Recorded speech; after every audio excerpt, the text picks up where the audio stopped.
You're listening to the Pace Radio Network here at paceradio.net.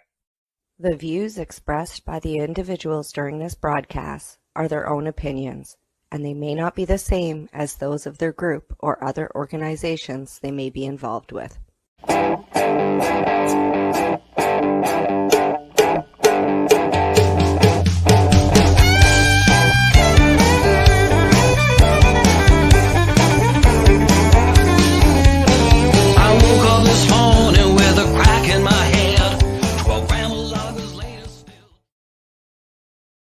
Hello, everyone, and welcome to the Pace Radio Show. We are live here on the Pace Radio Network's YouTube channel and Facebook pages. I'm Al Graham, and as you can see, Tamara Cartwright is here as well. Good evening, Tamara. How are you doing today? Hanging in there, Al. How are you doing today? You're hanging in there. That's good. That's good. That's good. Just so people know that Tamara had a fur baby, very well-loved fur baby. Passed away overnight, and I wasn't sure whether Tamara was going to do the show. And sometimes, you just got to keep doing your routines that you do, and so some people like to do that, and some people, we all have our way of doing things. And thank you, Tamara, for joining us. I know that. Last week was a really short show, and I had to run off and go do something else. So I figured this week I better just, suck it up and get on with the show. On the show. Yeah. I didn't work today though. My boss didn't send me home. I went in after I dropped him off at the vet this morning, and I just, it wasn't, so I got sent home. So I've had the day, just kind of be quiet. So, he was 18. Yeah. He had a really good life. So. Yeah, 18. Wow. Yeah. That's old for any dogs, usually for life, and at 18 especially. Yeah, he was, like I said, he had a really good 6 years with us. So they can only do what you can for them and what the best is for them. And when it's time for them to say goodbye. Yeah. Yeah, rescue dog. Yep, he was rescued from Burke's Rescue in 2016. He was from California. And he'd been a street dog in California, so we didn't have very much information about him. They figured he was 8. I took him to the vet. The vet said, no, he's 12. He had cataracts already. He was 25 pounds. We called him the fat dog because he was just a little round, way too heavy for a Chihuahua. But he'd been on medication, and he'd been on a special diet, and, he'd been kind of losing. And like I said, when it's their time to say goodbye, they just. Yeah. 18, like you gave him, like you said, 6 more years. You rescued him. You helped him with his quality life. 6 years, Yep. Yeah. So we gave him 6. Yeah. He'd be thanking you right now if he could. And like I said, he will be missed around here. The house is pretty quiet today because they all seem to notice. Even when Ella passed away a few months ago, they all seem to notice that there's one less, right? So. Yeah, they've been pretty quiet today, and it's definitely quieter in the house because he was our insistent yapper. He was the one causing all the grief all the time. He always made sure you knew he was there. He was, The instigator. He was a total instigator. He was the one that would sit and just bark it because he had cataract, so he couldn't see very well, right? So if a shadow or something startled him, he'd start barking, and it wasn't even his fault. It was because he couldn't see very well, right? So if he was startled, or if he was, wanted outside, or if he wanted something, he would bark, and it was continuous. Either wanted something or so. So yeah, like I said, it's quite a difference in the house today for sure. Quiet for sure. That's right, exactly. Yeah. So how's you mentioned baking? Baking. You guys you're baking up a storm? Yep, I made some kind of banana chip muffins a couple days ago for a friend, and Can of banana.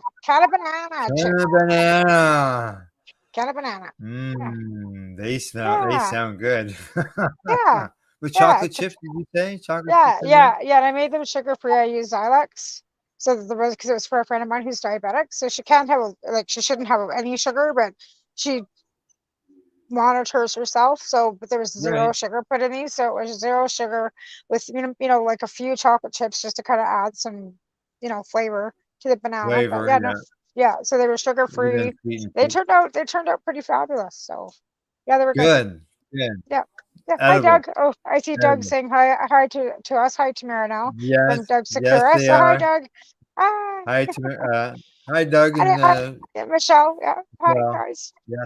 But yeah, so yeah, like I said, it's been kind of a day, but like I said, the show must go on. We've got a pretty terrific guest tonight that, by the sounds of it's pretty Yes. talented by the looks of what he's got Uh, going on. So maybe we should yeah. bring him in and let her I and I'm get really I'm really excited by this because I'm a joint smoker, yeah, and I and know you like these funny little creations, and it's artistic. Like yeah, it like takes time and effort, and you know, it's awesome work that he does. So, let's just do that. So let's introduce our guest. The yeah, guy absolutely. who I say he's a joint artist. He's a joint rolling artist. Like you got glass artists, all that stuff. This is a joint artist, and a person who can Right? roll anything that you're requesting to do. I'm pretty sure he could. So we'd like to welcome Cody VanGogh to the Pace Radio Show. Welcome, Cody. How you Hello. doing, guy? I'm doing well, thanks. I'm just about to spark this joint with you guys, so I'd Awesome. wait for the fireworks. Ha! Okay, sorry, it's my Super favorite trick. cool. I'll open Yeah. up with it. Hi, I'm Cody VanGogh. I do creative rolling for the last 7 years or so. So I roll joints that look like cute little things and. Okay. Oh, I'm gonna move. Sorry, watchers. I'm Yeah, moving Cody up into that screen there, so I can enlarge him when he yeah. shows us like that bear. Look at that. This Like, is Buddy, my like mascot. I'm gonna. Looks like you would use the one leg as at your filter. Yep. And where do you light that? So you light them at the head and arms, and you kind of want to just gauge it. I guess it's easier to explain on a more complicated piece. You just want to gauge it so that they all kind of are going to meet up in the center at the same time. Mm-hmm. So you would light the head first, the arms not too long after, but then you'd wait for something like the back leg before you lit that one, kind of. Yeah. Oh, so you just kind of like you puff a little bit on one and you puff a little bit. So you just kind of keep moving him around so that he like burns evenly. See, there's tricks. Yeah, do these come with instructions? They do. I actually have one on the go in kind of like a similar style. He's going to be dressed up differently. But then you can see like the sticks that are going through them is it's to create passages for airflow. So that's how you know that they're going to smoke, is that I'm actually creating a passage similar to a pipe for the smoke to travel through. They're all smokable. So that looks like quite a big. Like if that was like that's going to be a much like the one you just showed us you're building right now. That's going to be a much bigger bear versus what you have. Yeah, so I'm headed back to Toronto next month for Karma Cup, so we're gonna have to share him with many people. So he's so like drop by Karma Cup and we'll get to smoke the finished product together. I just started rolling him on stream. I roll all my joints live now, so I just started rolling. Do you really? On stream. Yeah, Twitch TV. So where can people watch you roll? Like I read an article on what you did that was in the Ottawa newspaper. Yep. I'm sure which one. Ottawa Citizen. And like there was one year they were talking about your 30 hours rolling. Yeah, Tamara, 30 hours to roll. What a few. Depending, I'm trying to remember what I've spent 30 hours on probably more than one piece, but I feel like depending on when I rolled that, I've probably gotten better since then and could maybe do it faster. So the longest I think I've ever spent on a piece was 80 hours, and that was also my largest piece at 18 ounces. And I feel like that's the right amount of time to spend on a piece that's 18 ounces. Yeah. What was it? It was a giant Godzilla. It was for Godzilla Dispensary out in Vancouver. This is a legacy dispensary. And what had happened is they had been around for years and years. And over time, accidents happen, buds fall on the floor. They were collecting them all into a bag and not knowing what to do with them because you don't want to sell floor bud or whatever. And I got there and I was just like, oh, I know what we can do with those. Like, and we could just make a nice big display piece for people to see when they come in kind of thing. And it'll be like a huge epic joint and it'll bring people into the store. It'll be an attraction, right? And so that's what we did. And we had like 18 ounces of just like random buds that had been saved up over time. And I was in there every 8 hours a day, every day for about 10 days, just rolling it. And it was a lot of fun. And it came out to be like a huge, I can't even fit my hands on the screen. But it was like a huge piece. And it was, so that was about 80 hours. That was the longest I've ever spent rolling. Now, what happened? That's crazy. Like, did anybody try to smoke it, or like, is this thing still alive in someone's closet somewhere? No, I believe it's still alive. Funny story. Like I mentioned, it was a legacy dispensary, right? So this dispensary survived 2 raids from the VPD that I know about, and it's been a while since I've seen those guys. I moved back to Ottawa recently, so I haven't been in touch. I don't think Reg is in business. I think they actually got charged. So, They got charged.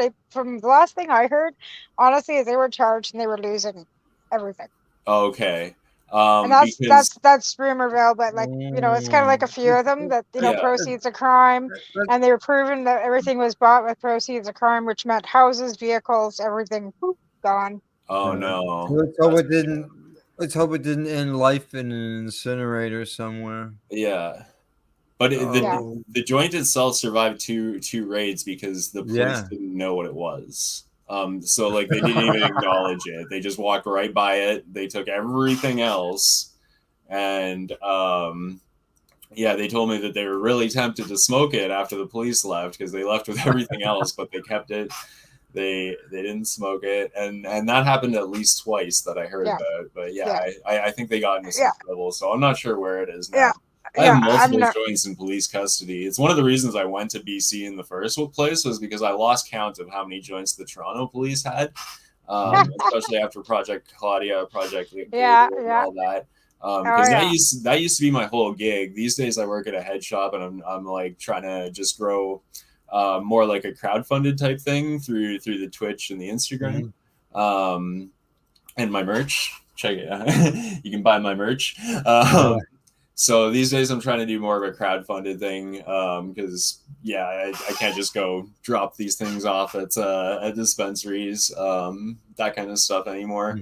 I would like to get nude blunts on the legal market one day. So I'm I was wondering about that. Is there any way that you could transition into the legal market? Like you can, I'm assuming like people could give you up to 30 grams of cannabis and you could roll them whenever they wanted. I can still work off commission. That's no problem. But I would like to transition into like having something on the legal market because it's really tough to get your name out there when you can't just kind of like post stuff in dispensaries anymore. There's a few things like there's laws about packaging, being appealing to kids, that kind of stuff. Advertising. You can't advertise. Exactly. You can't publish really anything. Quebec is even worse. Trust me, like Quebec, you gotta. Quebec, you can't even have a pot leaf on a T-shirt.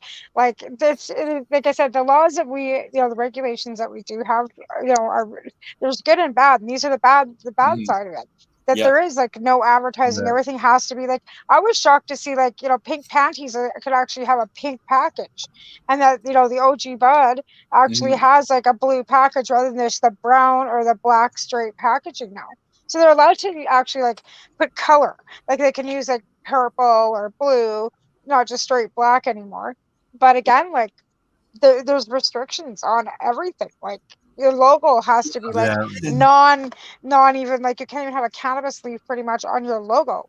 Like it's very limited, right? Like they really didn't consider the joint artist when they were writing the laws. no. I don't think there was ever any thought of them. Like that's the thing. There's so many little niches in the industry that they never really thought of everybody. And again, tweaking it like your now. joint. Go ahead. Finish up. Well, I was going to say now Yeah, people like the market is opened up a little bit more that they can actually deliver it to you. And that now that there's micro that you can actually like buy from the store to the straight, they don't have to go through, at least in British Columbia, there's like they've taken the middleman out. So if you're a micro LP, you can actually like sell directly to a store now, and then they can deliver it to you now.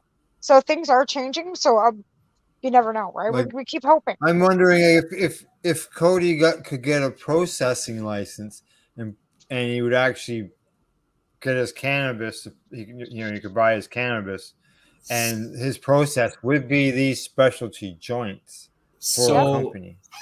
That's what I've been looking into recently.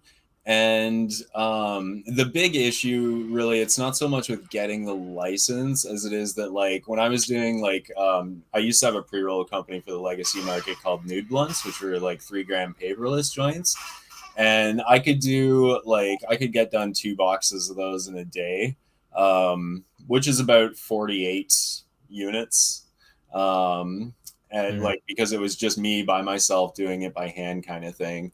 Trying to get the OCS to buy less than 2,500 units of something is very, very difficult. And that's where I would run into trouble, is that I physically cannot produce enough for all the dispensaries in Ontario, let alone other provinces.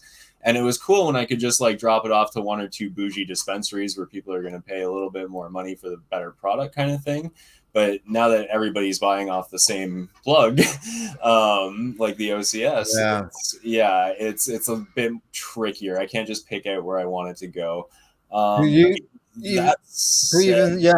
could set up a company, but you'd have to go through the OCS in order for it to bring it to market. Yeah. Here in Ontario. Okay, well, here's an idea.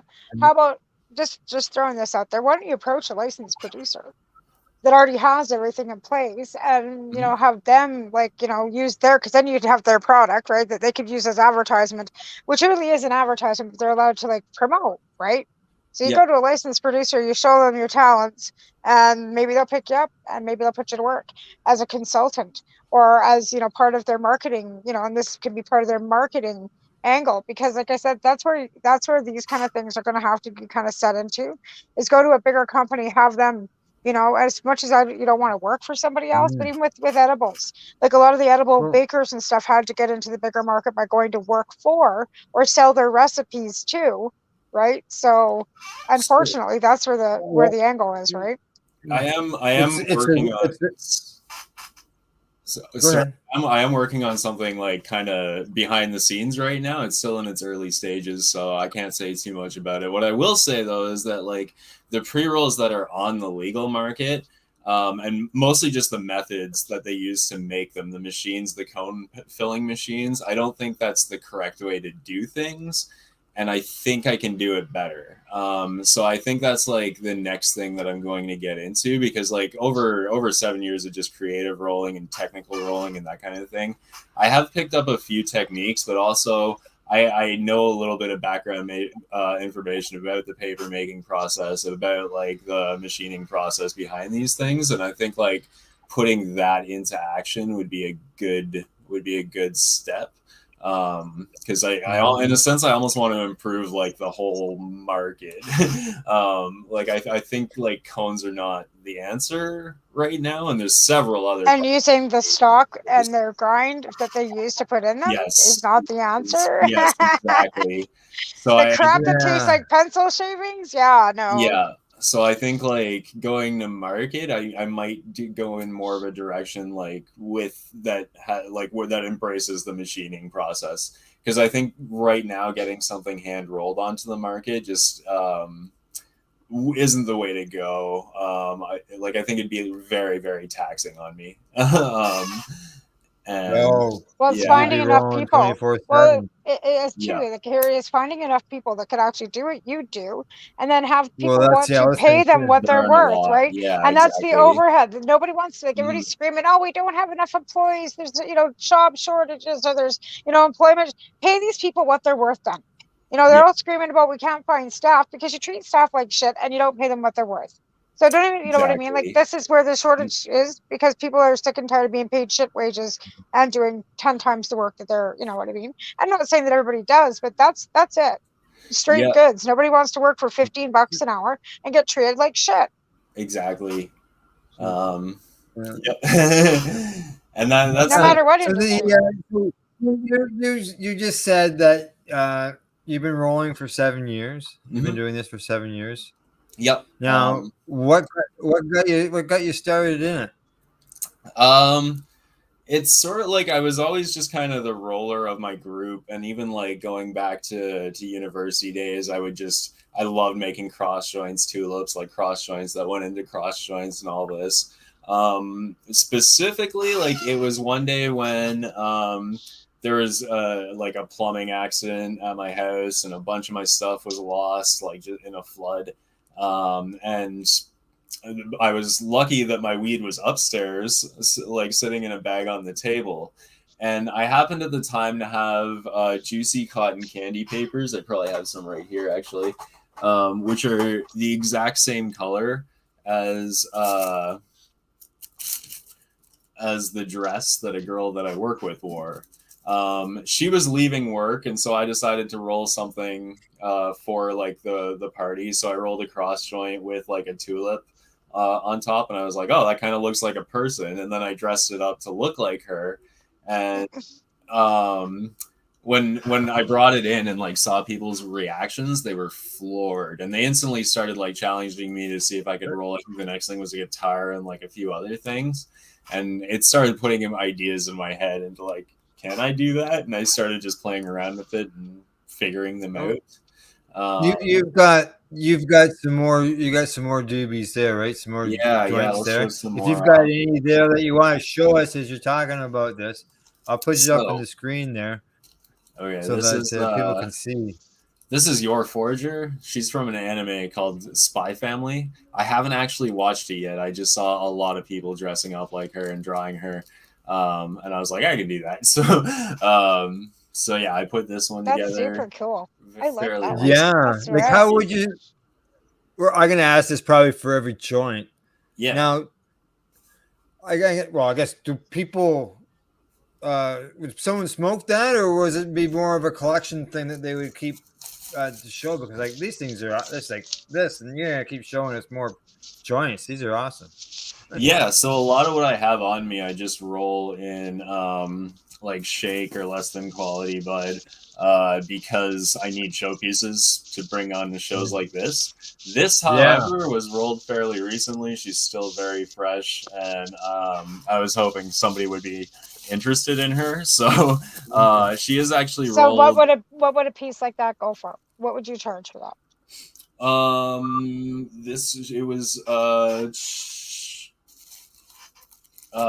I'd rather not say, honestly. Okay. So I have separate pricing depending on if you're like a corporation or running a business, something like that, or if you're buying it for your friend's birthday. I charge a little bit different, so it would be $35 an hour. Yeah, if it's and just then like for you your got buddy patience. kind of thing is what I get paid, right? And then materials, I usually ask that you provide them, kind of. Right. That's the legal way of going about that too. Exactly. It's Yeah. gifted to you, right? Yeah. Yep.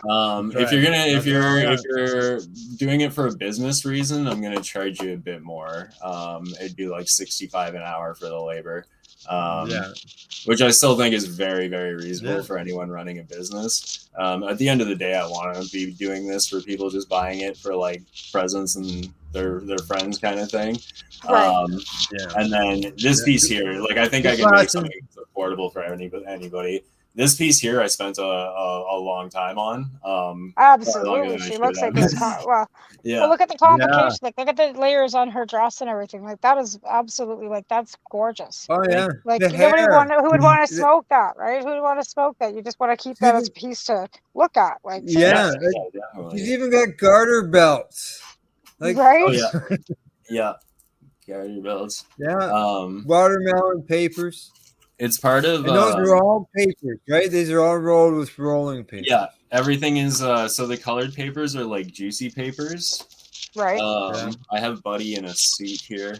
Okay, so that's like, you should get sponsored by these. You should get sponsorship by these companies. You should get a hold of Juicy's and get sponsorship. So you can't actually, in Canada, you can't actually like sponsor an individual for a tobacco product. Oh, good grief. So, but tobacco. I am on a list of like promotional giveaways. Right.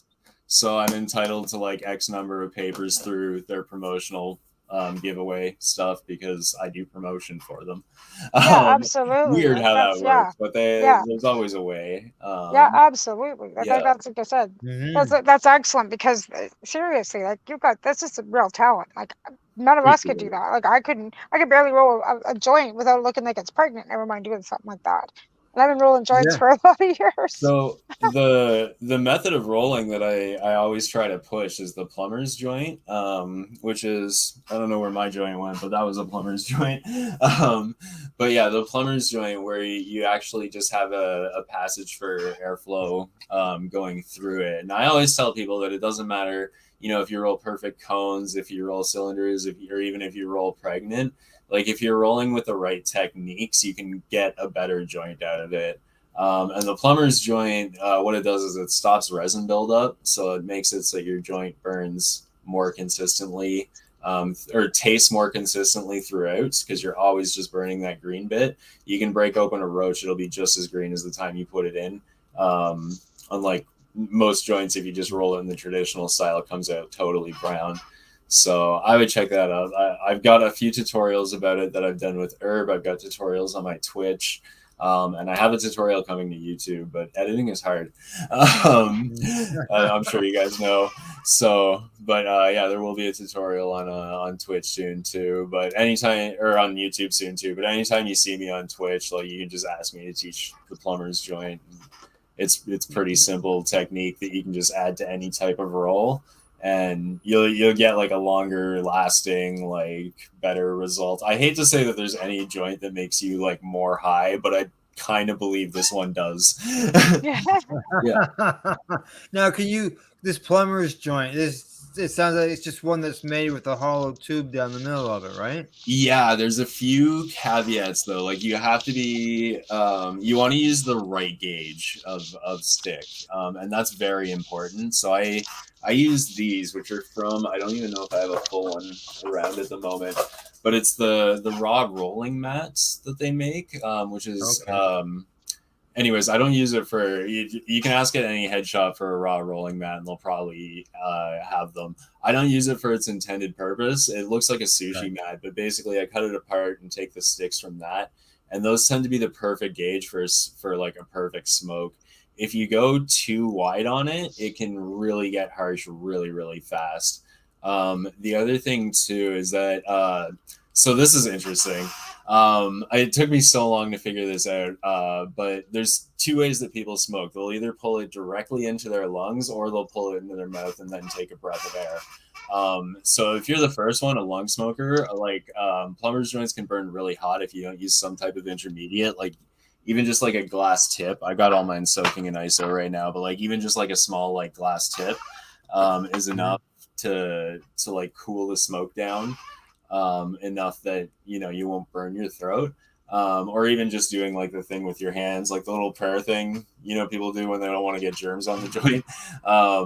Even doing that is enough to cool down the smoke. But if you're a mouth smoker, you won't really have any problem. In fact, being a mouth smoker myself, I find that you actually taste it more on the way in as well as on the way out. Whereas I usually get like a stronger taste on the way out if I'm smoking like a pre-roll or something. Maybe that's just me, but like I love these joints. I could talk about them forever. But yeah, it's plumber's style, and like I'd love to like get that out into the world and make that like the more common way to do it. I have these 6, like when I stand up, probably 3 will fall off me because I just have them around me at all times, kind of thing. And you could use them. You could use them whether you just roll on a, like, I'm gonna assume that this even helps just for a regular joint. Like what? Yeah, that's what I mean. Like, line. I apply the technique to creative rolling, and it's kind of the basis for that to get the airflow through it.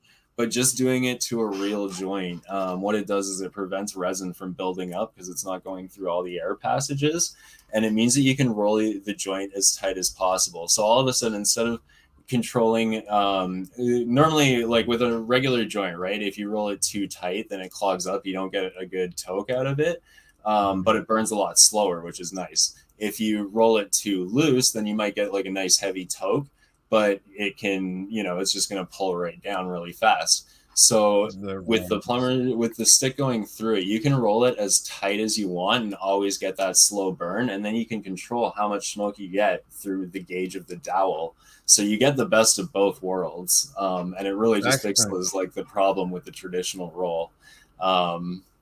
And I don't know, you always hear people mention that stupid statistic about like, oh, when you're smoking joints, you're losing 70% of the THC or whatever number they pull out when they think about it.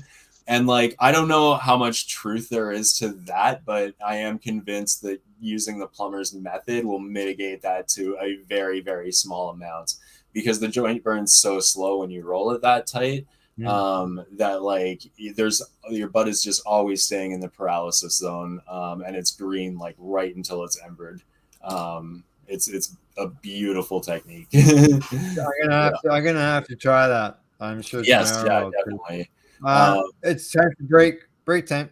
Hold that thought. Whoa, hold that thought. Okay, after the break, Tamara and I will continue our discussion with our guest, Cody VanGogh. This is the Pace Radio Show. We are live on our YouTube and Facebook pages. We are people advocating cannabis education here at paceradio.net. Who has huge buds? You do. If you shop at BMA Hydroponics, attend one of BMA's educational seminars and learn the secrets of growing, harvesting, processing, and consuming quality cannabis and cannabis products. Learn how to make better extracts, edibles, and medicinal creams at prices you can afford. Visit BMA Hydroponics at 404 Maitland Drive, Belleville, or call 613-967-9888. The only way to go. Enjoy the buzz of legalization with Campbellford Lifestyle Shop. From lights to plant nutrients, books, consumption accessories, and more, we've got all your basics to grow or consume cannabis. Visit our info center or take a look at our piercing services and body jewelry, now available in-store through Campbellford Lifestyle Shop, 17 Bridge Street West, Campbellford. Pace Radio is the people advocating cannabis education radio network. Did you know that the Pace Radio Network isn't just a radio network? That's right, because most, but not all of our programming is now done via video and is then podcasted at paceradio.net. So if you want to watch our programming, you'll find us on the Pace Radio Network's Facebook page, plus the show's own page, and you'll find us live on the network's YouTube channel. And don't forget, you can find it all, video and audio, at paceradio.net. At Legacy 420, we believe in being different. Experience the difference of quality control. Our labs provide tested formulations for all of our products. Experience the difference in trust. Our customers can trust that we are following up-to-date COVID precautions for their safety. Experience the difference in accessibility. We're open 7 days a week. Please visit our website, legacy420.com, or contact us for curbside pickup as well as nationwide mail order shipping. Legacy 420 values overall wellness. Come and experience the difference of Legacy 420. CP operates a medicinal cannabis signing clinic. If you want to grow your own medicinal cannabis and are located anywhere in Canada, then I'd like to suggest that you give them a call. They can be reached at 1-613-967-9888. That's 1-613-967-9888, and grow on with CP. Catch the Reefer Reporters Mondays and Thursday mornings at 10 a.m. Eastern Time, live here on the Pace Radio Network. A doctor's job is to relieve your pains. And when it comes to growing cannabis, the biggest pain is trimming. Let Dr. Buck Cannabis Trimming Solutions take the pain away. Whether you're a home grower or commercial operation, we have the cure. From 4 plants to 400 plants, garden size doesn't matter. Dr. Buck Cannabis Trimming Solutions comes to you with years of experience and professional discreet service. It's simple. We trim your weed and we do a damn good job. Visit drbuckcts.com to book your trimming. You're listening to the Pace Radio Network here at paceradio.net. Hey, we're back, and we are Tamara, and our guest here is Cody VanGogh, joint rolling artist extraordinaire. I gotta see before we get into more questions, Cody. Hang on, I gotta blow that up so our watchers can see that. This is look at that! Holy smokes! What the hell is it?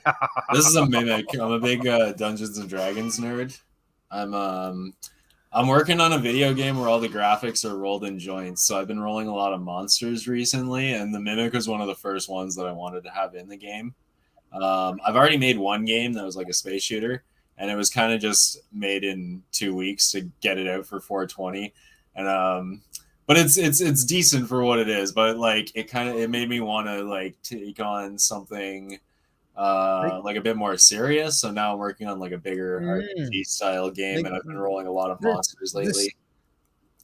This monster joint there, I guess, monster joint. It is a big monster joint. It's got eyeballs and everything, teeth. It's all made out of rolling papers, and like the lock. You've even got a lock in it. Yeah. So mimics are it's a Dungeons and Dragons monster. I don't know if that's where it first appeared, but it's like a popular one in Dungeons and Dragons. And basically what it is it's a monster that disguises itself as a chest or a wall or a door or countless other things, and then just comes to life and attacks the players whenever. So I'm hoping to have those in my game because that's a lot of fun. And then I think I showed this earlier, but he's gonna be another one of the bad guys in the game. No, this is the first time we've seen him. Oh yeah, so this is is that a sword? That's a sword. Go ahead.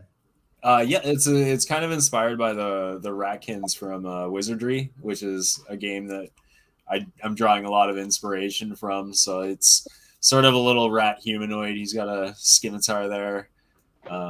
Yeah. Been really bringing out my inner D&D nerd with these joints lately. I guess so. Holy smoke.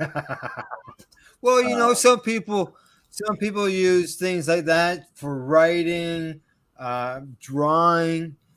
Yeah, you're rolling these awesome joints. Like holy smokes. Hey. Incredible. Oh, a lot of them were, especially when I first started doing it, a few of them were just kind of like free flowing thoughts, I guess, or just kind of putting pieces together and seeing what came out. But a lot of those are taken directly from like the 5th edition like Dungeons and Dragons Monsters Manual. So yeah, that's been a huge inspiration. That and like I said, the Wizardry games, which I'm a big fan of, though they're kind of showing my age with that one. But yeah. Now you also draw. Not draw. Sorry. You also create. You're in a product that's in an adult recreational market. Yes. And you also roll joints that are for adult recreational adult in nature. Market. It's funny, adult nature, yeah. It's almost because my joint, I always say that it's like reactionary to the laws, right? And if you go back into my old stuff, there is a lot more like cartoony Disney princess kind of things. And that was largely because, oh my God, so there was an activist in Ottawa. They're still around. Liam McKnight. Do you know? Yeah. Yeah. So Yeah, Liam's story. Mandy's mother. Mandy's Yeah, Liam's mom. yeah, Yeah, well known. Mandy's son. So Yeah. Liam was a cannabis survivor. And yeah, his story was like just a big inspiration for the early stuff. This was back when the law in Canada was that you like, you know, oil extraction was a no. You had he was 5. Even if you were a 5-year-old kid, you had to consume it by smoking it, which was ridiculous, and she had to jump through hoops. Yeah. Else. It's a wonderful story. And so that was like a big inspiration for the early stuff. And now that, you know, the legal side of things is shifted towards, now it's the packaging that's screwing me over and the appealing to kids rules that's screwing me over. I have tried to make stuff that's a little bit more adult, for better or for worse. But at the same time, like a lot of those early Disney princesses and stuff, I have a roach here that I can probably get away with showing. I just want to make sure I don't show anything too risque. So this is a roach of Cammy, and she was known for the booty that she had on her when I actually posted her. This was before I smoked it. I was gonna say you smoked her booty. Yeah, you this smoked is my her. 420. You smoked her. Sure. This is what's left of my 420 sesh. I need to get her cast in rosin. But still, like look at how the rest of it. What's left? Yeah, there's quite a bit left. She's got eyelashes. I was yeah, I don't know. It's pretty resiny inside, so I was reluctant to continue. Yeah. Now, would you inhale off the top of her head? I guess, eh? Yep. Yeah. There's a glass tip in the top. You know, maybe that was a hair cone or something. You know, right? Okay. Yeah. Yeah. So, how much would have been in that? It was 2 ounces, and there's still about an ounce left. To give you an idea of like what the thighs look like, and then this is the one that I'm looking for here. So this is inspired by like a Milo Manero piece, and it's Milo Manero is like an Italian pinup artist, one of my favorites. He used to do all the art for Vogue. He took over for Alberto. Oh my god, the name's not coming to me right now. But Milo Manero is like one of my favorite artists. Her hair is a little messed up. I'm sorry. One of my favorite like artists, and he's a pinup artist. So I copied some of his work, but this is like the result of sort of like years of development of trying to develop like a female body. The thing is, the reason I mostly roll females rather than males is because with males, it has a lot more to do with texture when you're shaping like muscles and things like that, or even like flab, depending on which way it's going. It has a lot more to do with texture, whereas like when you're doing female forms, it's all shapely, right? And shapely is a lot easier to do when you're doing like rolling and you're just doing like, you know, shapes and cylinders kind of thing. I don't have a lot of room to like shape it in a sense, you know, because I to a certain extent it has to still be a joint at the end of the day. So adding like textured stuff was never easy for me, and that's why I roll a lot more girls than guys. Yeah, I don't know. Like, now, when you come to those wizards and stuff, well, I guess I should say non-gender, but I guess in a way, yeah, they are, because you've got princesses and all that you're creating. So, with the stuff there, like, and you know, like you've got your cartoon stuff there with the Family Guy and others. Yeah, so I do like I have this is actually some of my emotes for the upcoming YouTube series. I don't think I've shown these to many people yet, but this is like me in different expressions, and you see good hat on. So this is just to add some expression to like the YouTube videos that I'm still working on. But yeah, when you see my tutorials, like that's going to be my avatar, and that's typically like how I roll cartoon characters. It's just fairly simple little tulips with facial expressions kind of thing. They come in, I call this one the fat shape because it's like tulip downwards, but then you can also do a muscular one where the tulip goes upwards. If you check out my Instagram, Cody VanGogh on Instagram, the Trailer Park Boys joints that I rolled a while ago are a good example of that. Because you got the Julian and the muscular style, and then like Bubbles and Ricky and like the more lower body style. Mm-hmm. But that's like the biggest variation that I do in like cartoon joints or like smaller stuff, I should say. But yeah, even like less Right. doable. Who's got the cops coming to the door? Oh, sorry. I live in a loud part of Is town. that your place? Yeah. I'm right on Bank Street here, so they might pop up. Yeah. I don't have my window open though, so. Yeah. And you're in the country now, Al, so you never hear a siren anymore. And I'm in a small city, but I hear them often enough too. So. Yeah. Yeah. No, I'm out in the country, so I don't hear them very often. I hear them more on our guests are on here. Yeah. Man, I'm in like one of the busiest parts of town, so if it's not sirens, it's usually something else. Even if I moved like a block up, it would probably be a lot quieter, but I didn't think of that when I signed the lease. These from the article that I read on the Ottawa Citizen, they talked about your joints. Obviously, it was an article on your joints, but within the article, it talked about like your work has reached far and wide. Like you're just not a guy who's just rolling some joints for your friends. Unless your friend's name is Snoop Dogg or something like that, you know. I have rolled for Snoop Dogg. So you rolled for Snoop Dogg. I rolled for Snoop Dogg, Machine Gun Kelly, Wiz Khalifa, Wu-Tang Clan. I'm forgetting so many. The Godfather, the WWE star. Got to smoke with him. That's amazing. I'm forgetting some really good ones too. Most of the Trailer Park Boys. Kevin Smith, can't forget Kevin Smith, and along with the guys from Clerks, I should mention them: Brian C. O'Halloran and Jeff Anderson, who were instrumental in getting those to Kevin Smith. And then quite a few. Like, what did you roll for? Like, you know, well known artists, obviously, like Snoop Dogg and that was it was a few different things.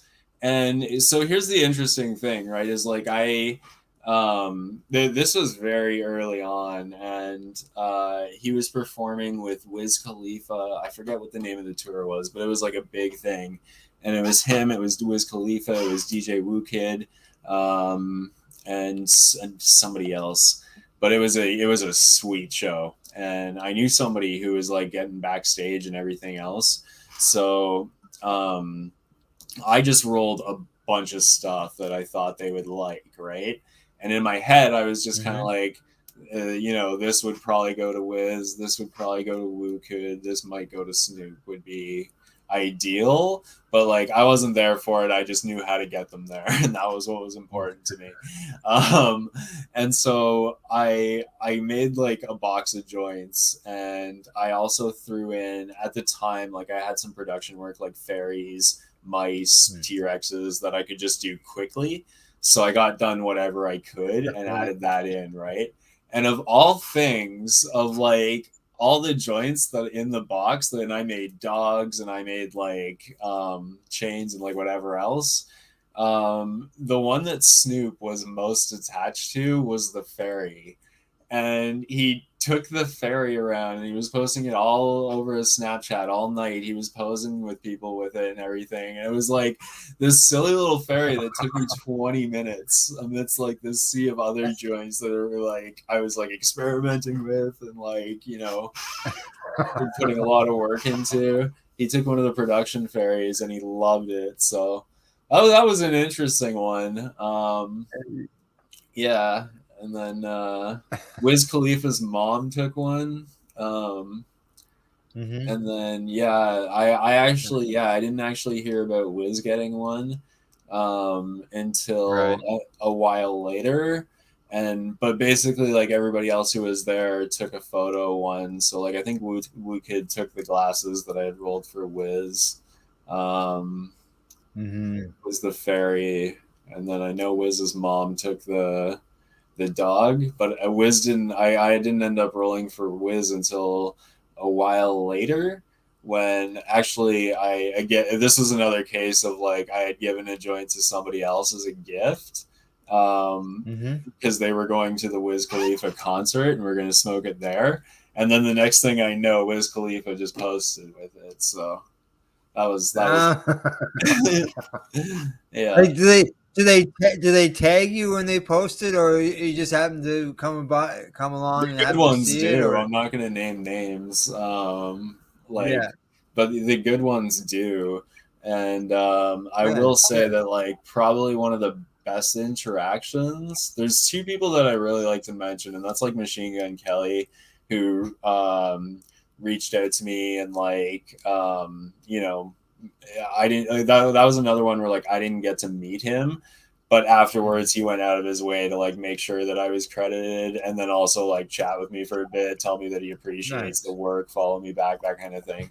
So that was a huge for me. And Kevin Smith did the same thing, so I can't, like, yeah, that's another one. So I guess I have three. And then the other interesting one was Nick and Nate Diaz, which so when I met Nick and Nate Diaz, this was at an event with other rollers. I believe it was High Times SoCal, possibly NorCal, but that whole era was a blur. But yeah, it was either like I met them at one of the High Times shows in California, and I didn't really know who they were. I'm not a UFC fan, and the other guys did. So it was like we smoked with them with one of the other rollers. But they were like super, super friendly, and like they didn't really care that I didn't know who they were, because they were super interested in the rolling. Like they were down with what we did, and that was another one where they wanted to make sure that like everyone was acknowledged, that they like appreciated everyone there, and that was like a really cool celebrity encounter. And that stood out to me, especially because like if they had approached the booth and the other guys hadn't have been there, I probably wouldn't have known who they were. And then when they said Nick and Nate Diaz, I knew Nate Diaz from a story about him puffing on a CBD pen at a CBD vape pen at a press conference. And so I read that story that he was like promoting CBD use after a fight. And that I was like, sounds like a good guy. I've never actually seen him make an Nate Diaz fight. So that was a cool one too. I like that was a memorable encounter. That was probably my favorite times. Celebrity times. You wouldn't think that you would just be able to meet these people or even get recognition from these people just for rolling a joint. And some people just say, it's just a joint. Like, to me, a good joint is something that burns. I don't care what it looks like, as long as it burns. Yeah. And I was always criticized early on when I was rolling joints because they were just so shitty. And my husband still bitches at me every time. It always runs, only when he smokes it, not when I do it by myself. It's one lung. By the time you run out one lung. Yeah. Yeah. I guess if he hauls on it too hard, burn her up. So do you have any answers or anything to deal with, solutions to deal with the Tamara's problem there with canoeing joint from somebody who over intakes? So there's a few things, like if it's already canoeing, best thing to do honestly is just light the other ends and hold the joints up, let it burn that end off. Is going to be the quickest way to fix it. The reverse rolling method isn't a total cure, but reverse rolling will help reduce runs greatly. So a reverse roll it's the trick that I did at the beginning of the show where you burn off the excess paper. And you basically accomplish that by folding the paper backwards from the way it normally is, and then sealing it like over top of it. It's over top of the glue instead of underneath it. Okay. So I hope I explained that well. If not, check out my Twitch channel where I do all my tutorials. I can probably explain it better on there. But yeah, the reverse roll lets you burn off the excess paper, and that's one of the biggest causes of runs, really.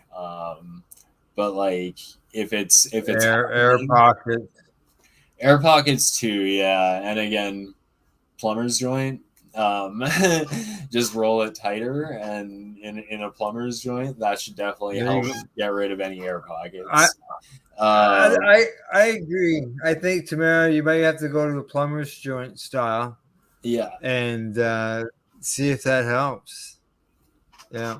Plumber's joints are fantastic. I've converted a lot of people to them. I'm gonna have to check that out. I'm definitely gonna have to check that out. Definitely. Yeah. Same here. I'm going to find something. Like, is a toothpick too small? So honestly, it can be. If anything, it's too thick. A lot of them, and this is why like I try to make sure that anything that like I'm telling people to roll with is either available around the house or at a head shop. And like I'm not just trying to shill for raw or HBI or anything when I say to buy the raw rolling mats, but it's such a fine dowel that I haven't seen too much like it. And like I would say that after you've used this as a baseline, definitely try toothpicks, skewers, whatever else, and see what kind of difference it has, and maybe there is something else that you prefer. Another thing that I found that's like a similar thickness is the stick on a toker poker. But I lost my toker poker last week. But yeah, the stick on a toker poker, that poking stick, that's a really good gauge as well. Some paper clips roughly, but like without seeing it, this is the only thing. Yeah. And then you have to make sure that whatever you're using is straight. Yeah. Because if it's got a slight bend in it, whatever, as you pull it out, you're going to be tearing it, right? Or pulling exactly. something internally. Yeah, and I really wish they made stainless steel versions or something stainless steel on this size. And if I ever find it, I will let you know what like where I found it, what it is, that kind of thing. But I've been looking for comparable things like quite a bit. Even like, well, if you're rolling anything bigger than a king size, then you do want to go up in dowel sizes. But I assume most people are rolling either 1 1/4 king size or single wide, in which case the rolling mat is the dowel size that you want to use for that.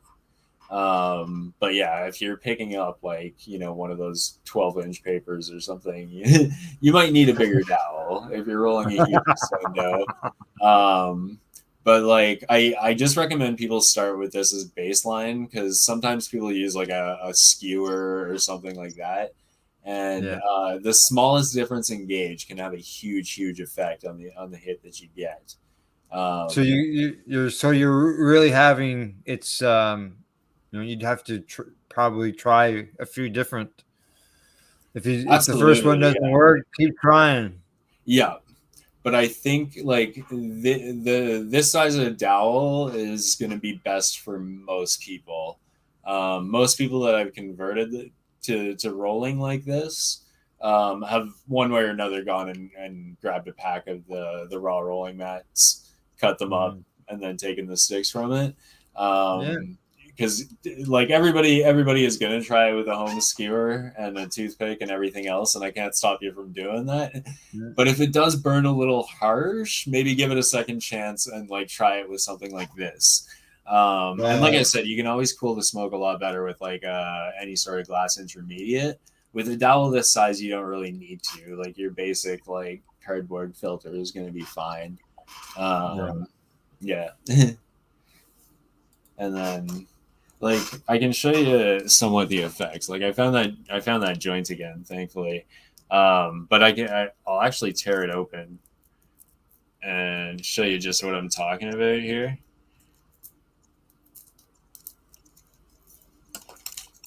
So when I break it open, hopefully that shows up. Let me get a bud of like that weed. You can see a little bit of brown residue. Sorry, I'm not aiming this right. A little bit of brown residue at the top there, just like where the paralysis zone is. So that's going to be like where everything's vaporized, where the actual cannabinoids are activated.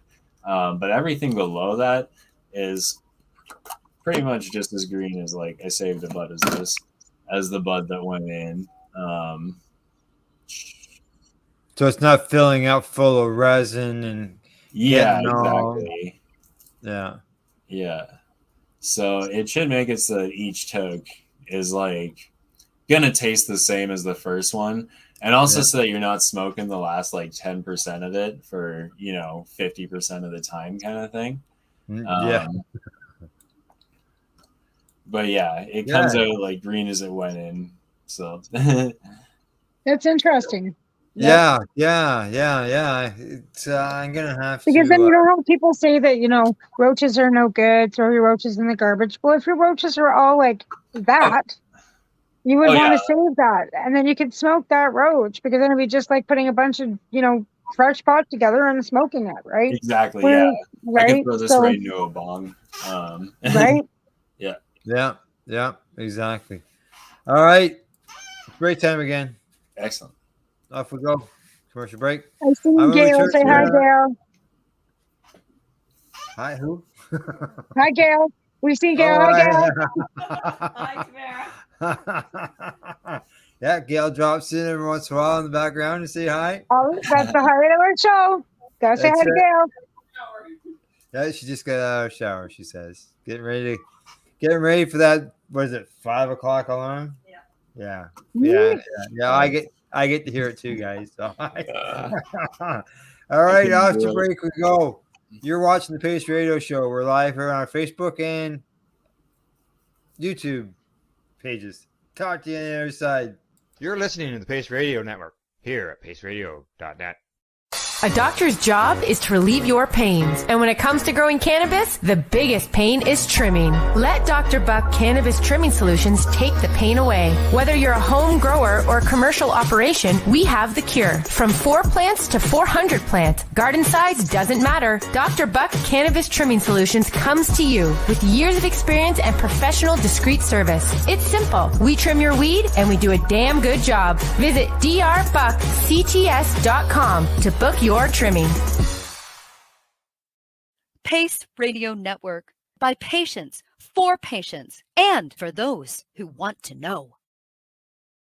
At Legacy 420, we believe in being different. Experience the difference of quality control. Our labs provide tested formulations for all of our products. Experience the difference in trust. Our customers can trust that we are following up-to-date COVID precautions for their safety. Experience the difference in accessibility. We're open 7 days a week. Please visit our website, legacy420.com, or contact us for curbside pickup as well as nationwide mail order shipping. Legacy 420 values overall wellness. Come and experience the difference of Legacy 420. Did you know that the Pace Radio Network isn't just a radio network? That's right, because most, but not all of our programming is now done via video and is then podcasted at paceradio.net. So if you want to watch our programming, you'll find us on the Pace Radio Network's Facebook page, plus the show's own page, and you'll find us live on the network's YouTube channel. And don't forget, you can find it all, video and audio, at paceradio.net. BMA Hydroponics has everything you need to succeed. Visit our hydroponics superstore at 404 Maitland Drive in Belleville and we'll show you how to grow your own quality cannabis for pennies per gram. We're open Mondays, Tuesdays, Wednesdays, and Saturdays from 10 a.m. to 5 p.m. and Thursdays and Fridays from 10 a.m. to 7 p.m. Call 613-967-9888. BMA Hydroponics. It's worth the drive. The only way to go.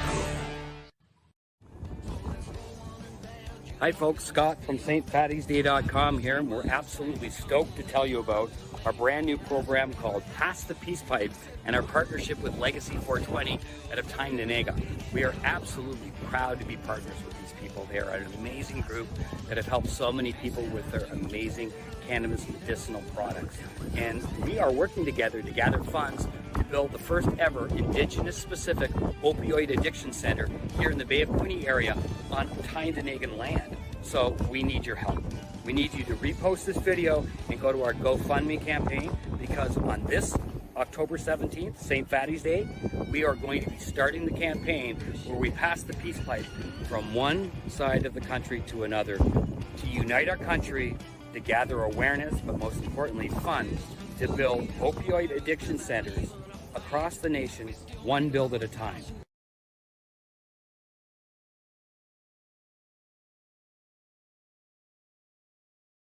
You're listening to the Pace Radio Network here at paceradio.net. Hey, welcome back to this program. And don't forget, we're live, but if you can't catch the live broadcast, you can always catch us at our archive at paceradioshow.com or at paceradio.net. Today, the program, Tamara and I are joined by our special guest, joint rolling artist, Cody VanGogh. Hello. Hey. Now, Cody, we've been talking about joints all night. Joints. Hang on. What do you got going on there? This is Chun-Li, the Street Fighter character. I pulled her out. I think I'm going to smoke her like tomorrow or the next day. I'll smoke her on stream so people will get to see it. But she's getting older now, so I kind of want to, well, she's still fresh, I would say. I keep them in like enclosed cases with Boveda packs, like moisture packs to keep them fresh. Right. But, her time is still coming up, so I think tomorrow I'll smoke this on my Twitch stream. I got the day off, so I'll have a bit extra time, and yeah, I'm looking forward to it. So, would you light her leg on fire? Yeah. So this one, I'll be honest, I kind of messed up, and I put the tip in her head. I keep forgetting where my camera is. I put the tip in her head. Yeah. Which is stupid of me. I should have put it in her hand that was giving the peace sign so you could smoke her like from there. Yeah. But now I'm gonna be like fighting with it tomorrow, so that's gonna be funny. You'll probably see me poke myself in the eye. Yeah. I can see that. I did. You can do a test, right? And I did the test with this one. I usually like roll these for myself until I'm like super comfortable with this test, and then I'll start branching out into like what I can offer people.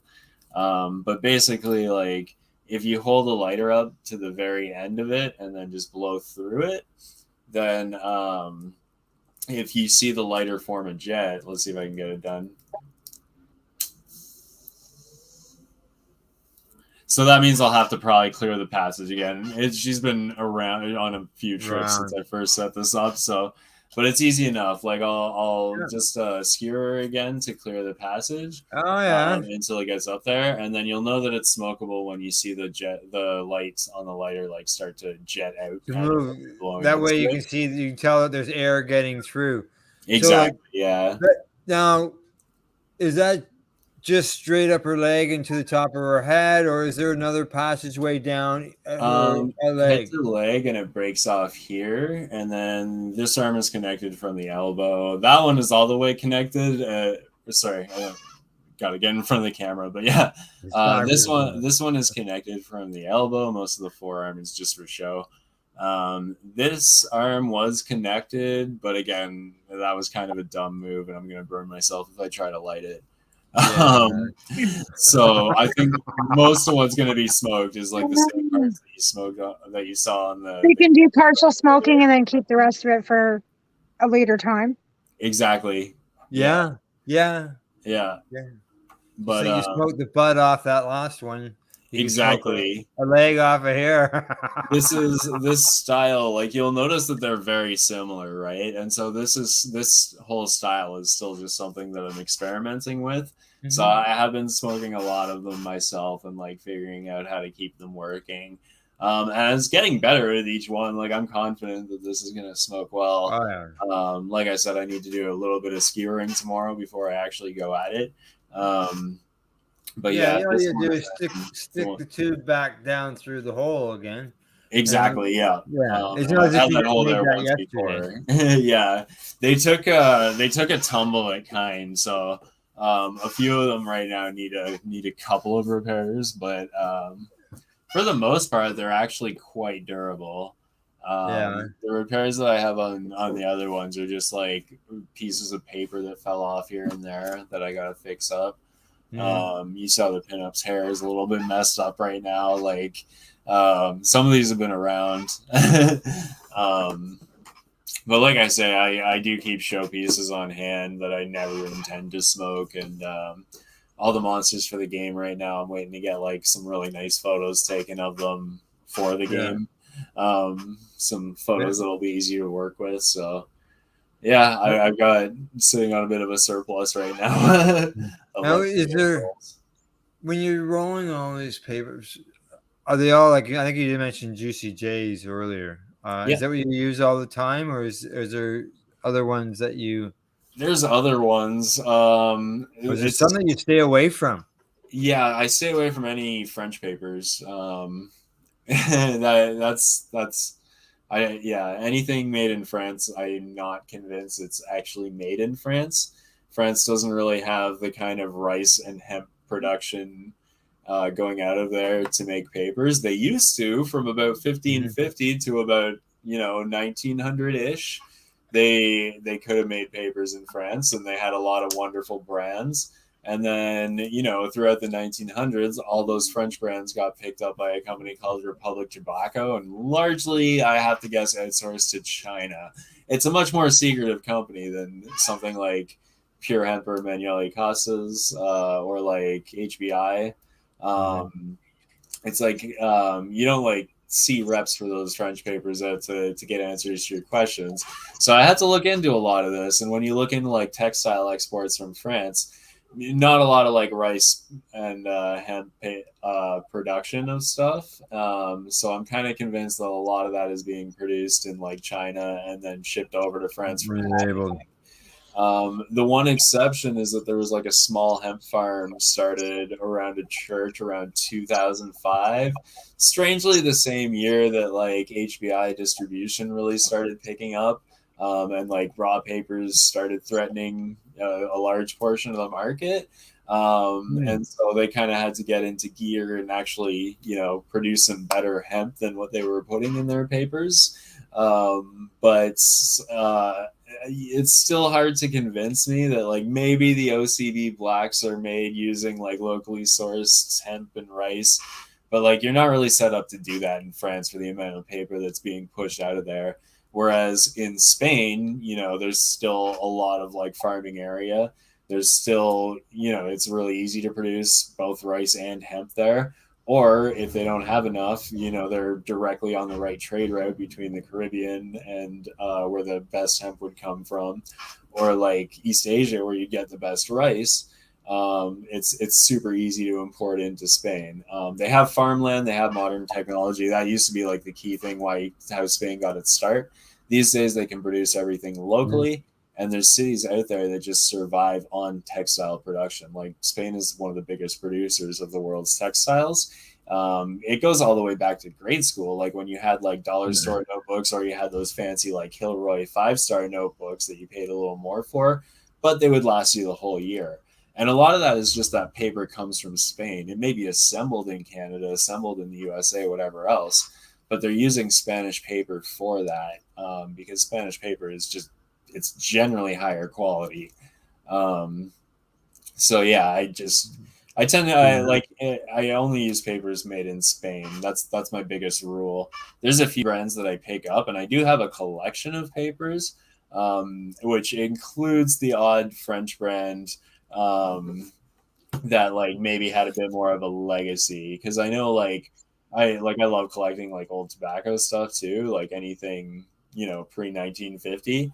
And there's a lot of really interesting stuff from like Club and like Zigzag, Job from back in the day. But yeah, it's really gone the way where like Spain is the only one producing papers properly. And I have a lot of questions about the papers made in France. That's interesting. Obviously, you really went into detail on all that, like when it comes to just go on Google and all that. If you go on Google and you just try to search like for a paper mill in France, they don't really exist. Like, it's very hard to find the address for a mill that like actually makes paper. I found, the OCB offices, which is an obvious office building, not the kind of place that, paper making goes on. That would be more like a warehouse style building. So, and that's true for like a few of those companies, but it's very difficult to find like the actual location of a paper mill in France, even if you search for it. Wow. Yeah. If you wanted to go there and visit one, good luck. Right? Yeah. So anything made in Spain, I'm fine with. And so like the two major brands would be like HBI, which deals with like raw elements, are their two big brands. Also Juicy, or even Manuel Costas, and then they do more like the smoking pure hemp. They don't have quite as many colored papers on their end. There's a few, so like Shine, I've used in the past. Mostly only if people want it, because not everybody's into smoking the gold papers. But I know that their actual paper comes from Spain, and then they put the gold on there themselves. So like Shine, as long as they get their papers from Spain, that's fine. Again, I don't like to name names when I'm like slagging a company, but there is like a fairly popular brand of pink papers right now that I refuse to kind of use them because it's very questionable where their dyes are coming from. But with Juicy's on the box, it's Okay, now I'm curious because I got these pink papers. Hang on. Now I'm curious. It's them. It's. I think there's only one brand doing it. I was trying to be discreet. I don't like putting people on blast. Yeah. But like, I have a lot of questions about these ones. But I've got like, let's put this way, I've got a whole box of papers because I've been to a lot of events, and at every event you end up with all kinds of papers. Yeah. And I'm on like a straight zigzag. Yeah.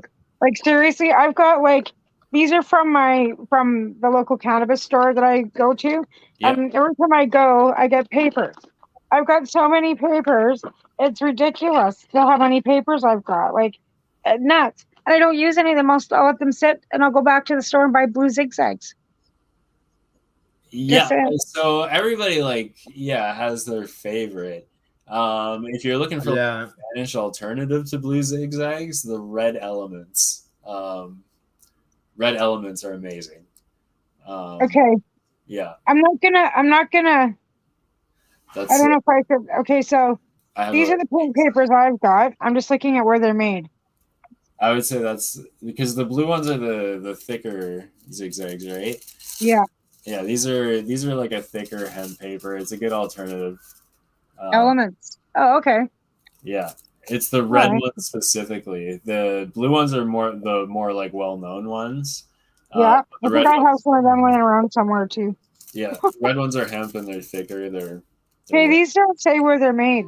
They say that they're vegan papers made from the finest wood pulp, ultimate smoking pleasure. And they're pink. Sounds like it's a very old pack from Zen Smoke.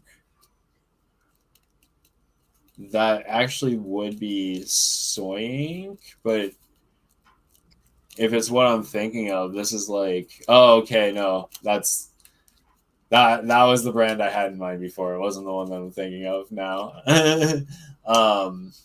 Yeah. Those ones I definitely have a few questions about.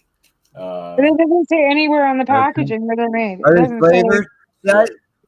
No, there's no flavor. I tend to stay away from. Say that it's soy ink on the packaging. I tend to stay away from the flavored papers. Premium made in made in France. Made in France, yeah. So that's made in France is always questionable. That's why I that's weird, that I would even have I live in bumfuck BC. I don't live in Vancouver. I live in Cranbrook. So for me to have a pack of papers like that, I've got papers. I didn't buy them here. They were actually sent to me from a friend. Okay. Pardon me? Yeah, these are a gift. I said, I've got papers from all over the world. I mean, So there's probably one other thing that's I would say as popular as those that people should stop doing, and that's smoking roses, like rose petals. That's a really, really bad idea. Rose Have you petals. seen these? Yeah, like rose petal blunts. That's I've heard really of them. Yeah, the same with banana leaf blunts. yeah, like even if you're I don't using even like blunts. I think they taste like. I know I'm not a big tobacco. Like I smoke cigarettes, but tobacco in a blunt. the rose thing is actually enticing because I think rose has a flavor that like is interesting to But smoke. they put lavender in it too. It's like you're smoking a soap bar. Like who wants to put lavender or? Well, the thing is, like every single rose is going to be either fertilized or pesticided. Even if it's organic, it's still like organic fertilizer, organic pesticide. I would not roll my cannabis in a rose petal. That just No. seems like it's like eating a Tide Pod. I want. I mean, I've tried it. Taste my cannabis. I don't want to cover it up. But yeah, I'm trying to see where these ones are made. Doesn't say on this package of chocolate flavored papers. Yeah, chocolate flavored. Those yeah. Juicies. Pardon? Juicies are surprisingly safe. Interestingly, these are not juicies. These are a different brand. These are Dragonfly. Dragonfly. Okay. Yeah. Again. Dragonfly. Another one that I've got laying around here. Another question around. Okay. See, look at what I'm finding out. So in other words, these are garbage. These are garbage. Okay. Okay. No. I'm sorry, I don't want to like. No, like seriously, I don't want to be smoking pesticides and fucking. Yeah. Like, you know what I mean? Like these are like another one Well, from that's the Jim. thing, really, is like who knows if you ask somebody, like. So I don't like raws either. Like I'm not a raws fan either. I just find that they don't burn very great. I'm not a big raws fan. I'm not. I've never had too many issues with raws. Yeah, I'm more of an elements guy. But that's just because I'm a good day guy. But I have raws. Yeah. Like I said, I've got everything. Like I've got like near everything, and it's ridiculous. And this is only one small box that sits beside my bed. This isn't the other suitcase that I've got on the other side of the bed. I would love to actually, like people's old paper collections and stuff is one of my favorite things to rummage. Like I said, I've got these ones too, but these are good. I don't mind these ones at all. I think these are Canadian made. Are they not, Al? No, I think which they're one's Gazay? German. Gazay. It's a European. Netherlands, isn't it? It almost looks Ukrainian. It should say it right on the pack. I think it's the Netherlands. Temporarily, it's got some Russian something different language. Yeah, there's a few different languages on there. They're an interesting company. I like that they actually publish GSM on the package. I feel like every paper company should do that. But it's again raises the question of like, where are you getting your rice and your hemp? The thing is, because they're the only paper brand in that country and they do a lot of other things right, I've always kind of been on the side of Gazay. It's funny though, like I've seen them at a few shows and stuff, but like if you ask a rep questions about like sourcing hemp and rice and stuff, they're not gonna know the answer when they're just there to like promote and hand out free papers. Oh yeah, absolutely right. There are some really good reps who have like, you know, reached out for me and stuff, and like I've known some really good knowledgeable people at these paper companies because I've been fortunate enough to work with them directly. And I feel like I haven't met that person at Gazay who can answer the questions that like have me curious, but at the same time, like I really appreciate their packaging and like I said, these are great. Like they've got the magnetic, and they've got all the information. Like there's lots of information on them. They've got everywhere you can reach out to them. It's the thing. You're not ripping the thing apart halfway through because the papers aren't coming out properly, and the case. And these are like medium. The red ones are medium burning, and then the green ones are a slow burning. But I've got both these packs, and I like them. Like when I don't have a blue zigzag, these are what I reach for. Yeah. It's weird. It's like the biggest question that I always have is that like it's so easy to make paper in Spain, like that I wonder why people do it elsewhere. But like as long as you like they have a good source for like rice and hemp or like everything's going local, that kind of thing, it should be fine.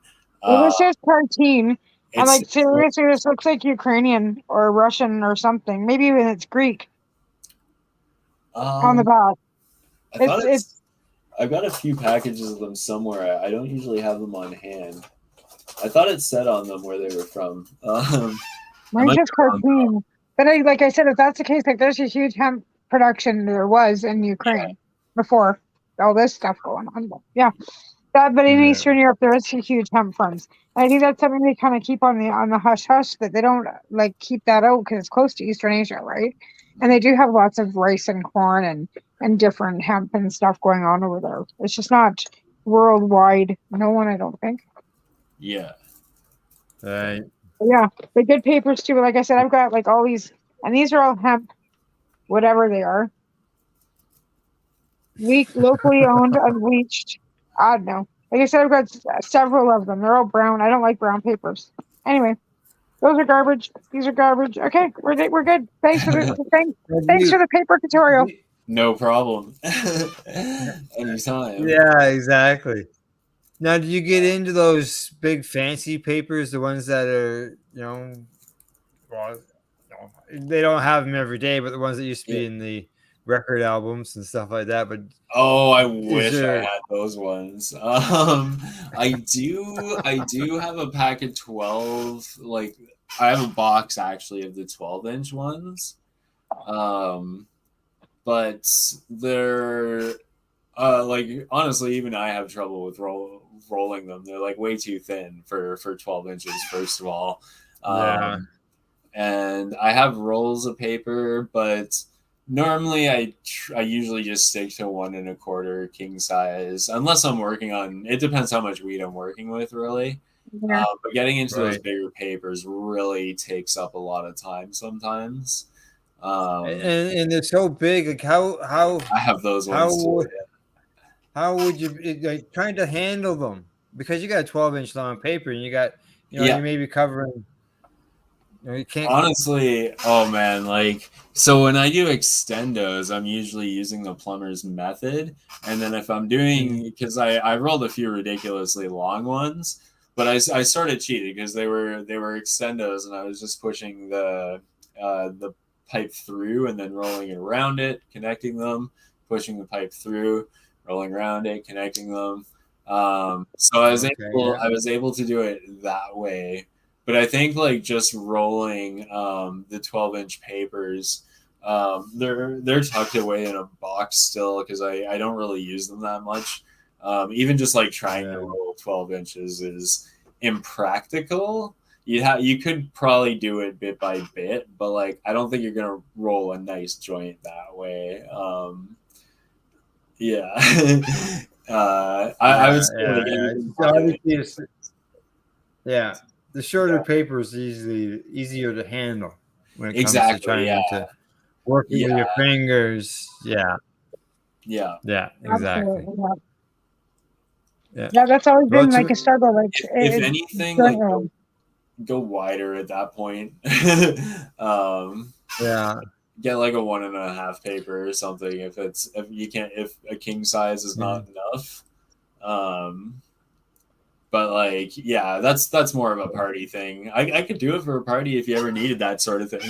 But like I wouldn't be smoking that to myself. Well, see, like we were talking earlier about business wise in the legal market, like you could get into the custom joint rolling business where you're supplying making custom joints for businesses or like you said for weddings and so on and so forth. I do that. I did a wedding a few weeks ago actually, but no, that's nice.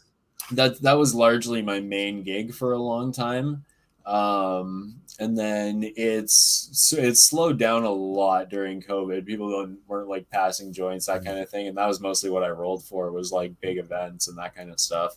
So work slowed down a lot, and it's only just sort of starting to pick up now. So I work at a head shop / dispensary. It's been open since 2010. We started selling weed about 2 years ago, and it's called Cannabis Emporium, and that's like my day-to-day job right now. But like, yeah, I still do the rolling. Whenever people want it, which is slowly becoming more and more common. It's not my full-time gig yet, and the other thing too is legalization makes it a lot more difficult because I can't just put stuff out there for people now. They have to send me the materials and like everything else. So, and it's a lot more expensive than it used to be, like to get materials. Period.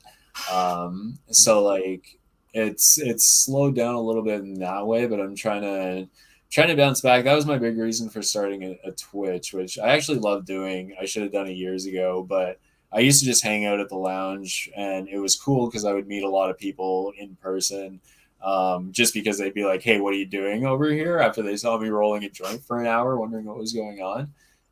And that was like, I think that's probably where most of my followers came from, in all honesty, in like my Instagram followers and stuff. These days, consumption spaces, there's not nearly as many as there used to be. Far between, yeah. So these days, I stream it on Twitch, kind of to the same effect. But at the same time, you can subscribe to me on Twitch to help support me and stuff like that. So where I can't sell joints, I stream. I have my merch. This is my roll-up shirt, but I've got a few others on my merch store. Still do commission work whenever possible. It hasn't been as big lately. Yeah. Yeah. Summertime's always a bit slow too.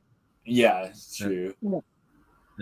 Tamara, you got any questions you want to throw in there before we get into the show? No, I guess what the next event you plan on being at? I guess Karma Cup is what you said. Where you head next? Or? Yeah, so I'll be heading to Karma Cup and I'll be in Toronto for about a week, doing various business things, that kind of stuff. So you might see me do a pop-up or two in the meantime. I still need to connect with people. But yeah, at the end of that week, we'll be doing Karma Cup. We'll be smoking big joints, which I'm in the process of rolling right now. So I'll be in Toronto for that. And you can always catch me at my shop at Cannabis Emporium. I work 6 days a week usually, so you'll probably see me there. You can find me on Twitch, Instagram, Cody VanGogh on all platforms, so it's exactly like it's written there. But yeah, Twitch, Instagram, and you can find my game on itch.io. It's called Seaman's. Cody made a nudie shooter, and it's a dirty game, so it's 18 plus. But yeah, that's you can find links to all that stuff through any of those pages as well. So you only got to follow me on one of them.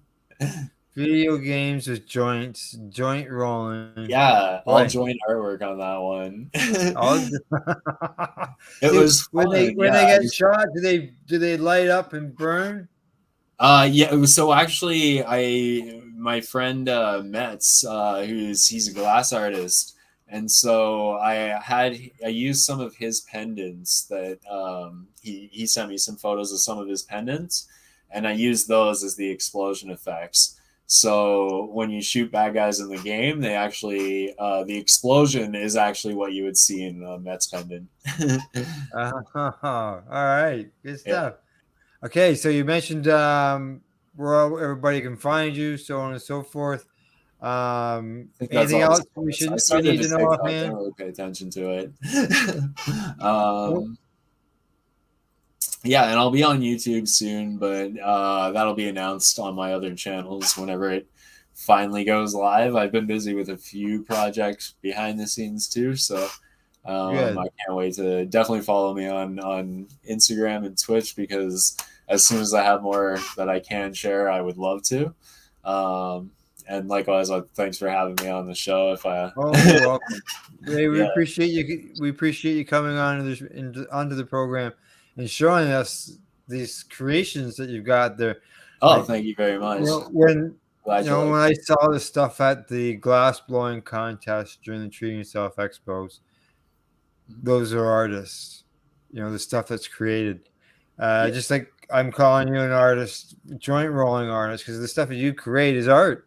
It is. Thank you very much. Appreciate it. It's you know, it's stuff that is unique, and it's not something that everybody can do. It's you know, it's more than just rolling a joint. Like you're saying, an easy joint that takes 20 minutes. Some people spend half that time just trying to roll a regular joint. Never mind one that's fancy, right? Yeah, true. I try to keep it kind of artistic. Like I stay away from rolling. I guess the biggest request is logos, and I don't like rolling logos. I'll roll mascots and stuff, but like I try to roll something that, you know, will be pleasing for everyone rather than just that kind of thing. So that's always, I appreciate you saying that, because that's always something that I try to convey is like the artisticness behind it, and like Good try. Exactly. Yeah. Thank you. Yeah, that takes work. There's creativity involved in it. Oh yeah, no doubt about that. All right, yeah. Sweet. Oh, yeah. Tamara, you got anything you got to say before we sign off? Awesome. We got the teddy bear. Yeah. Oh, I thought I should say goodbye with one in case anybody just tuned in and didn't know what we were talking about. That's right. Good idea. Good idea. There you go. That's what we're talking about. Joint or extraordinaire. No doubt about that. Tamara, you were saying? I'm Harvest Fest this weekend. If you're in Nova Scotia, get a hold of Debbie Stoltz Giffen, because it's this weekend camp out. Tickets are, I don't even know if there's any still left. You might be screwed, but if that's what's going on that weekend, next weekend. Other than that, Mum Cup's coming up the end of the month too, August 24th in Hope, BC. Hopefully I'm getting there. Still have, you know, it's iffy, but I'm trying. And other than that, have a great week, and you know, enjoy life. It's short. And if you get there, if you get there, we're hoping that maybe you spend some time broadcasting from there too. Oh, I plan on it. If I get there, I'll be doing some live feed for sure, because why wouldn't I? Yeah, why not? Exactly. Okay, just a reminder that Tamara and I will be back next week with our special guests and Reefer Reporters tomorrow morning at 10 a.m. You can find the Pace Radio Show. We're on Facebook, we're on Twitter, we're on Instagram. There's a lot of social media out there. There's no way I could cover it all. I'd be here all day. But you can find us on the web at paceradio.net. And other than that, thanks for our sponsors, Legacy 420, BMAHydroponics.com, Campbellford Lifestyle Shop, Dr. Buck CTS, and to our guests, rolling artist Cody VanGogh. Thanks for having me. Really appreciate you coming on tonight and showing us. Thanks for having me. Yes, we will most definitely have you come back. We'll have to get an update. There's no doubt about that. Yeah, and, thanks, Tamara, as well. I've got a lot going on, so. Yes, I'm sure there's going to be lots to be updated, and that's what we like. Yes. All right. See everybody later. Talk to you soon. No.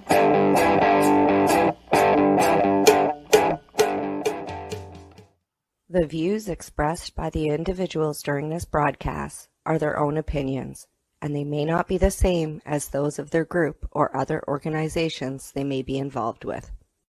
You're listening to the Pace Radio Network here at paceradio.net.